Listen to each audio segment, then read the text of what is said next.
population sommée de quitter le quartier contigu à l'aéroport Félix Houphouët-Boigny. Le ministère des Transports qui devait procéder au déguerpissement l'a reporté à une date ultérieure. Et puis l'Asie en alerte maximale face au nouveau virus chinois. De nombreux pays d'Asie ont renforcé aujourd'hui leur contrôle face à la propagation du nouveau virus semblable au SRAS qui a déjà provoqué la mort de 6 personnes en Chine et fait craindre une crise sanitaire mondiale. Bonsoir et bienvenue dans le journal. Après le report du déguerpissement des populations d'Adjoufou, le quartier qui jouxte l'aéroport Félix Houphouët-Boigny de Port-Boué, l'inquiétude n'a pas quitté ces personnes. Les populations squattent encore les lieux et appréhendent un lendemain incertain. Le reportage de Clément Boko. Un calme apparent à Adjoufou, commune de Port-Boué. Ce quartier qui d'ordinaire grouillait de monde n'est plus que l'ombre de lui-même. Toiture décoiffée, cour quasi déserte, effet personnel abandonné à même le sol. Quelques nostalgiques racontent leur situation actuelle. Ici, c'est notre grain.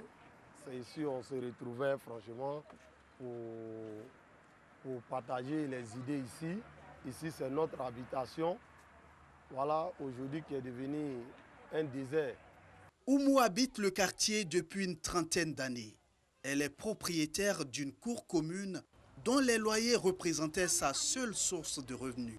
Sa cour s'est vidée progressivement depuis l'annonce du déguerpissement. Ne sachant où se loger, elle est obligée de squatter les lieux avant le démarrage effectif du déguerpissement.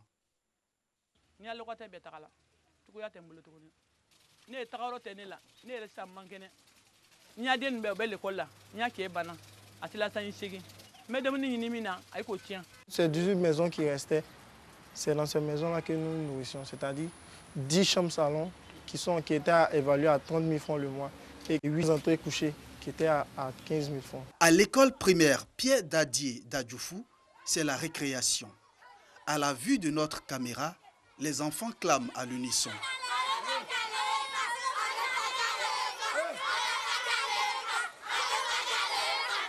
Vraiment, le moral est bas parce que d'abord, les parents qui sont aux alentours sont presque partis et qu'à présent, les enfants viennent à compte-gouttes. C'est une école privée, ça fait vraiment un certain déficit et vraiment cela va jouer aussi par rapport aux enseignants qui sont là, par rapport à la masse salariale. Parce que vous savez que si les parents ne payent pas l'école, eux ne peuvent pas avoir leur salaire.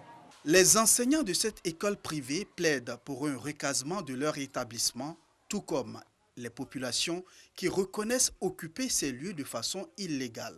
Pour les endroits qui sont cassés à Abidjan, ici, se sont retrouvés à Djoufou ici. Donc nous demandons pardon au président de la République, avec le Premier ministre, avec tous les membres du gouvernement de la Côte d'Ivoire qui n'ont qu'à nous aider, nous recaser quelque part. Pour l'heure, le déguerpissement est reporté à une date ultérieure et concerne pour cette première phase un périmètre de 50 mètres à partir de la clôture actuelle de l'aéroport côté Est.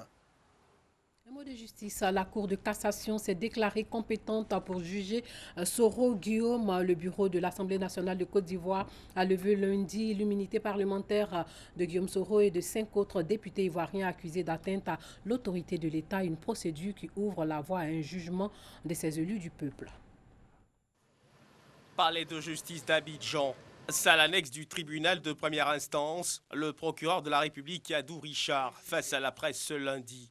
L'information, la Cour de cassation favorable à l'instruction d'une procédure initiée à l'encontre de M. Sorokik Bafori Guillaume pour des faits de recel de détournement de deniers publics et de blanchiment de capitaux. Cette requête a été adressée à la haute juridiction eu égard à la qualité de membre du gouvernement de mis en cause au moment de la commission des faits à lui reprocher. Par arrêt en date du 17 janvier 2020, la Cour de cassation a fait droit à la dite demande en désignant l'un de ses membres qui devra procéder à l'instruction de cette procédure en application des dispositions de l'article 695 du Code de procédure pénale. La procédure ainsi décrite ne concerne que M. Soro Guillaume en sa qualité de membre du gouvernement au moment des faits et uniquement pour les faits de recettes de détournement de deniers publics et de blanchiment de capitaux. Les autres personnes impliquées dans cette procédure demeurent poursuivies devant le doyen des juges d'instruction du tribunal de première instance d'Abidjan.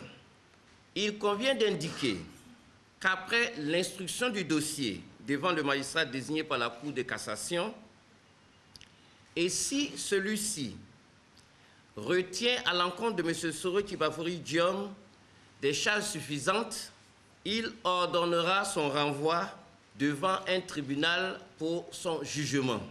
S'agissant des faits d'attentat et de complot contre l'autorité de l'État et l'intégrité du territoire national, leur poursuite n'obéit à aucune autre formalité particulière, conformément aux dispositions des articles 7 et 31 de la loi numéro 2005-201 du 16 juin 2005 portant statut d'ancien président de la République. Le préjudice financier s'élèverait à 1,5 milliard selon les informations mises à disposition du procureur de la République, Adou Richard. Plus de 500 personnes de la commune de Marcory ont pris part à la journée de dépistage des maladies métaboliques et cardiovasculaires. Une maladie métabolique représente un trouble médical qui affecte le métabolisme dans la cellule.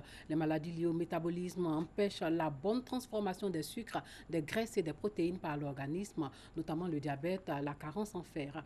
Une journée initiée par l'ONG Association islamique caritative humanitaire active. Le reportage de Colette Ilboudo commenté par Pargassoroko. Koulibaly Fatoroma, la vingtaine révolue, est venu contrôler sa tension et son taux de glycémie. Quelques minutes plus tard, le médecin lui communique son résultat. Fatoroma est tout heureux. La raison, son résultat est satisfaisant. Pas de diabète et sa tension normale. Je pratique beaucoup de sport et puis je mange beaucoup de crudités. Je me repose assez. C'est suite au conseil des médecins, puis à mes propres recherches que j'ai décidé de suivre cela pour avoir une meilleure santé. Comme Fatoroma, ils étaient nombreux à se rendre au grand terrain derrière la Maison Blanche dans la commune de Marcory pour faire leur bilan de santé. Au niveau de la glycémie, par la grâce de Dieu, ça va. Et la tension est montée un peu, mais j'irai faire voir ça par la grâce de Dieu. L'âge que j'ai suivrai les conseils que les médecins m'ont donnés. Je suis venu me contrôler. On m'a dit qu'il y a la diabète, qu'il n'y en a qu'à faire un bilan de santé. Puis on m'a donné des médicaments aussi, pour prendre ça d'abord. Donc on dit si c'est fini, je n'ai qu'à payer ça aussi.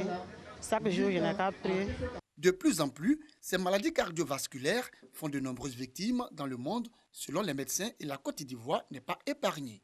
Il est nécessaire de se faire dépister parce qu'aujourd'hui, on ne le cache pas, les pathologies chroniques sont devenues aujourd'hui des pandémies. Et donc l'intérêt de se faire dépister, l'intérêt va résider surtout dans la prévention. Et une fois que cette affection est connue, comment assurer la bonne prise en charge avec, je dirais, des spécialistes. Dépister à temps. L'évolution de ces maladies, selon les spécialistes, peut être freinée avec un traitement adéquat. Et c'est bien là tout l'intérêt de cette journée de dépistage gratuit initiée par l'association islamique caritative humanitaire active Aïcha. Nous avons donc décidé d'aller vers les populations pour les sensibiliser à comment éviter donc la survenue de ces maladies. Et les malades qui sont déjà atteints, on va essayer de leur expliquer comment mieux vivre avec ces maladies. Créée en 2019, l'association islamique caritative humanitaire active Aïcha s'est fixée pour objectif de secourir et soulager les personnes démunies et défavorisées. La JCI lutte contre l'hépatite virale et milite en faveur de l'éducation, deux axes de leur programme d'activité pour l'année 2020. Ce programme axé sur le social a été dévoilé au cours de la rentrée solennelle de la JCI Abidjan Lagune dans la commune de Cocody. Le reportage de Noussangare commenté par Clément Boko. Des actions sociales et opportunités de formation pour jeunes au cœur de la mandature 2020 de la Jeune Chambre internationale Abidjan Lagune. Pour la mise en œuvre, une équipe composée de 19 personnes est mise à contribution. Nous avons une vingtaine de séances de formation qui seront animées sur toute la ville d'Abidjan. Par la suite, pour le compte de la communauté, nous réaliserons une campagne de sensibilisation, de dépistage et de vaccination contre les hépatites virales. Au mois de février, nous allons faire un don d'une bibliothèque à l'école EPP Umputo afin de permettre à nos jeunes frères, à nos petits frères d'avoir le goût de la lecture, les inciter à lire. Les nouveaux membres du comité de direction de la Jeune Chambre Abidjan Lagune ont reçu leur lettre d'attribution des mains du Bureau exécutif national de la Jeune Chambre internationale. Ils entendent s'impliquer davantage dans la réalisation du programme d'activité en vue d'un meilleur positionnement de leur organisation. Cette cérémonie de lancement des programmes d'activité de la Jeune Chambre internationale a été marquée par l'adhésion de nouveaux membres. La commune de Cocody dispose désormais de toilettes publiques modernes, des toilettes automatisées. Pour les utiliser, il faut insérer une pièce de 100 francs. La première du genre en Afrique de l'Ouest, un début de réponse au problème des urinoirs à ciel ouvert et à l'incivisme selon le maire de Cocody. Des toilettes publiques automatiques ultramodernes inaugurées à Cocody. Cela répond à la politique de développement de la commune prônée par son premier magistrat. Le fruit d'un partenariat entre la mairie et une entreprise de communication extérieure et de l'aménagement urbain. Un partenariat qui vise à terme la construction de plusieurs autres infrastructures dans toute la commune. Nous demandons à tout un chacun qui vont les utiliser de faire vraiment en faire non seulement un bon usage, mais de préserver parce que ça préserve aussi notre environnement. Et ce type de toilettes, je pense que nous en aurons encore plusieurs. Il y a déjà plusieurs autres toilettes qui ont commencé à être mis au niveau de Cocody, mais ceux-là sont les plus modernes et sont les plus efficaces. Notre ambition, puisqu'on est engagé également en partenariat avec la mairie de Cocody, avec monsieur le maire également, c'est qu'il marche tout le temps et qu'il soit toujours entretenu. Il y a un entretien automatique qui se fait, il y a des alertes, il est écologique, comme vous avez pu voir, recyclage également de l'eau, avec également une faible économie d'énergie. Donc, comme je vous dis, c'est exactement le même sanitaire qu'il y a à Paris aujourd'hui. Et le sanitaire qu'on monte ici, c'est vrai que je voulais dire aussi, c'est le premier sanitaire ici d'Afrique francophone qui est disponible. En outre, le maire Jean-Marc Yassé a doté le Vallon, un quartier de la commune de Cocody, d'un jardin public de 800 mètres carrés. Hors de chez nous, le procès en destitution de Donald Trump s'est ouvert au Sénat 4 mois après le début de l'affaire ukrainienne qui pollue la fin de son premier mandat à la Maison-Blanche et à moins de 10 mois du scrutin présidentiel lors duquel il compte en briguer un second. Le président américain est jugé à compter de ce mardi pour abus de pouvoir et obstruction. L'acquittement est attendu faute d'une majorité des 2/3 pour le démettre de ses fonctions. Et puis la Chine a annoncé aujourd'hui un 6e mort, victime du nouveau virus semblable au SRAS. Le pays a recensé 77 nouveaux cas aujourd'hui, portant le total à près de 300.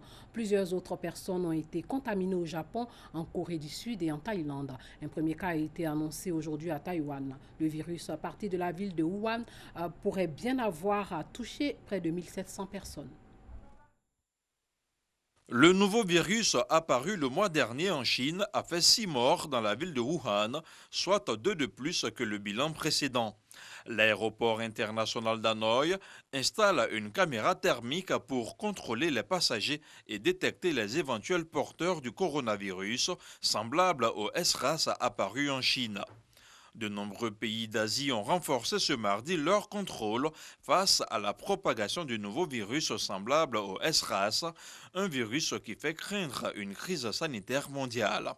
De Bangkok à Hong Kong, de Singapour à Sydney, les autorités procèdent à des contrôles systématiques à l'arrivée des vols en provenance des zones à risque, après que Pékin a confirmé que ce nouveau coronavirus était transmissible entre humains. La Chine a recensé mardi 77 nouveaux cas, portant le total à près de 300, alors que la maladie a fait 3 nouvelles victimes à Wuhan, l'épicentre de l'épidémie qui a contaminé plusieurs autres personnes au Japon, en Corée du Sud et en Thaïlande. Au total, 922 patients restaient en observation dans les hôpitaux chinois, selon les chiffres communiqués par les autorités sanitaires. L'Organisation mondiale de la santé, OMS, se réunira cette semaine pour déterminer s'il convient de déclarer une urgence de santé publique de portée internationale. Un scientifique chinois de la Commission nationale de la santé a déclaré lundi soir que la transmission par contagion entre personnes était avérée. C'était la première fois qu'une telle affirmation était faite publiquement. L'OMS estime pour sa part que l'animal semble être la source primaire, la plus vraisemblable, avec une transmission limitée d'humain à humain par contact étroit. Pékin a annoncé mardi qu'il classait l'épidémie dans la même catégorie que le SRAS. L'isolement devient ainsi obligatoire pour les personnes chez qui la maladie a été diagnostiquée. Des mesures de quarantaine pourraient être décrétées. Voilà, c'est tout pour ce soir. Portez-vous bien.